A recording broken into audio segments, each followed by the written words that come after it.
Hi everyone, if you've got stubborn neck pain from whiplash, or you've just had it for a really long time, or you've got a radiculopathy, or you've got arthritis in your neck and you're just struggling to get that bit of neck pain to go away once and for all, I've got the solution for you. This video is a very comprehensive checklist of all the things you need to do to get rid of your neck pain once and for all.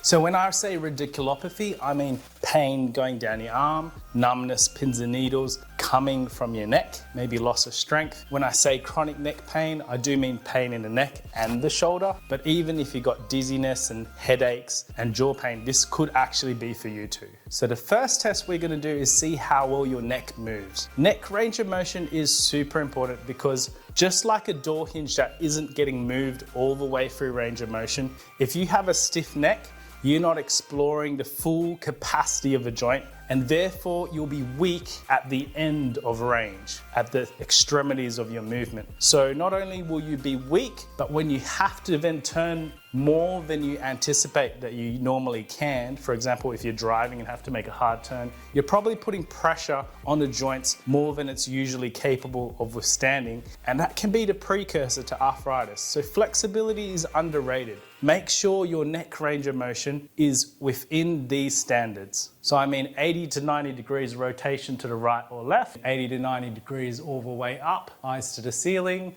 full flexion, chin to your throat, and at least 50 degrees. Keep an eye on where you feel stiff, because this is often an indicator of where your neck issues are coming from. Next, we also want to look at the range of motion of your shoulder, so elbow behind the ear. So full shoulder flexion is elbow right behind the ear, full shoulder external rotation out to the side, 90 degrees out from you, hand behind your back, all the way, be able to touch the bra strap level between your shoulder blades, pec length, hand against the wall, turning 90 degrees into the room, and lat length. Elbow behind your head and tipping as far as you can should form at least a 30 to 45 degree angle on both sides. Why is shoulder range of motion important? Because again, if you lack shoulder range of motion, you'll use your upper traps more. So if you can't quite reach into the shelf, you will shrug. You will use these muscles which attach to your neck, and there are other muscles as well as the upper traps like your splenius capitis and splenius cervicus. You are putting more pressure on your neck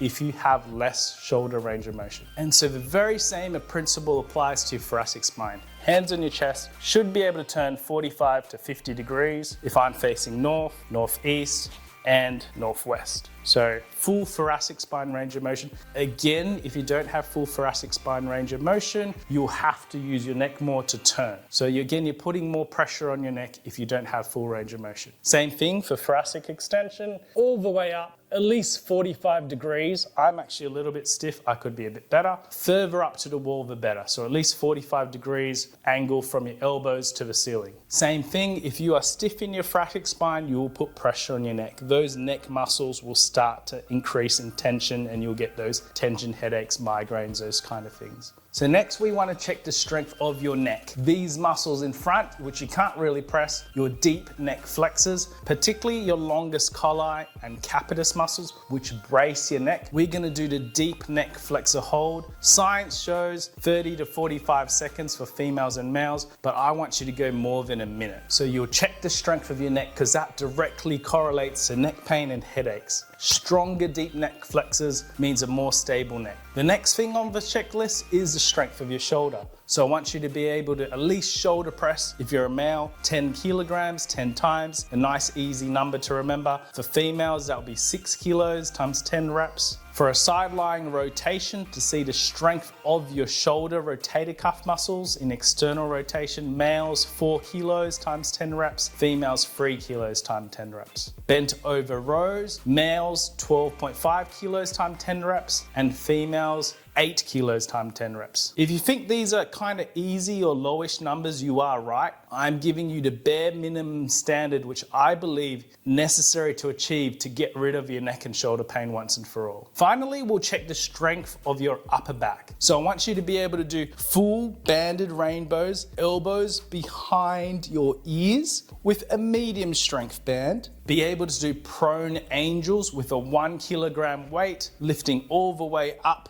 from your body. Again, try to get those elbows behind your ears at the top. Nice, smooth, controlled ranges of motion, not touching the floor or the bed that you're lying face down on. Again, to check the strength of your upper back and also even the flexibility of your upper back. And finally, I want you to check the strength of your pecs. You should be able to do 10 full depth push-ups on the floor and Australian rows at 30 degrees 10 times. All right, guys, that is the comprehensive checklist. I use this myself in the clinic to determine how well people with neck pain and migraines are going. If you tick off all of these things on the list, generally you are doing very well. And it's much less likely that you have neck pain. We have done individual videos on all of these subjects. So go back, have a look at our videos, check off each one of them and see if you can improve all of them to the standard that I'm suggesting. Good luck. We're gonna do this for every single part of your body. We will do it for sciatica necks.